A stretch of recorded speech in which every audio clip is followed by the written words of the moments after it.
సుందిళ్లతో పాటు అన్నారం సుందిళ్ల కూడా సేఫ్ కాదన్న మంత్రి ఉత్తమ్ కామెంట్స్ తప్పుపట్టారు మాజీ మంత్రి జగదీష్ రెడ్డి.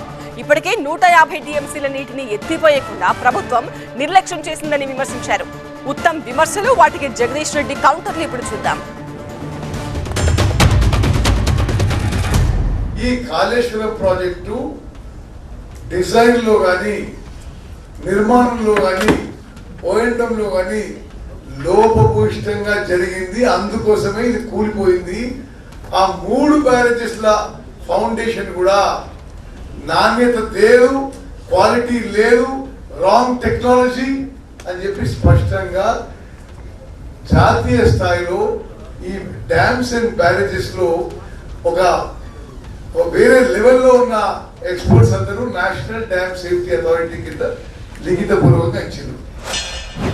నువ్వు శాసనమండలిలో చెప్పిన సమాధానం అబద్ధమా? నీ మిత్రుడు, నీ మిత్రపక్ష పార్టీ శాసనమండలి సభ్యుడు నీ కోదండరాం అడిగిన ప్రశ్నకు సమాధానంగా నువ్వే చెప్పిన ఆన్సర్ ఉంది శాసనమండలిలో. సుందిళ్ళ అన్నారాలకు ఏ ప్రమాదం లేదు, అవి ఇంటాక్ట్ ఉన్నాయి అని చెప్పిన మాట. ఆ రోజు శాసనమండలిలో ఆ మాట చెప్పి ఇవాళ నీ ముఖ్యమంత్రి ఆదేశాల మేరకు అబద్ధాలు ఆడుతున్నావు. మేడిగడ్డ నుంచి అన్నారం నుంచి మళ్ళా సుందిళ్ళ నుంచి ఎల్లంపల్లికి నీళ్ళు వచ్చిన తర్వాతనే వ్యవసాయానికి కానీ ఆయకట్టు కానీ హైదరాబాద్ తీసుకోవడానికి కానీ ఉపయోగపడతాయి.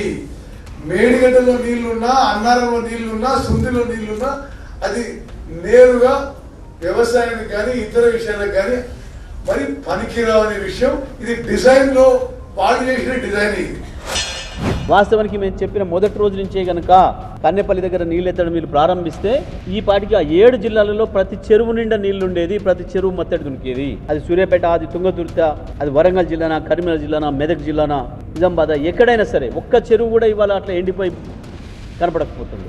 దాన్ని నీళ్లు పోయినాయి ఇవాళ.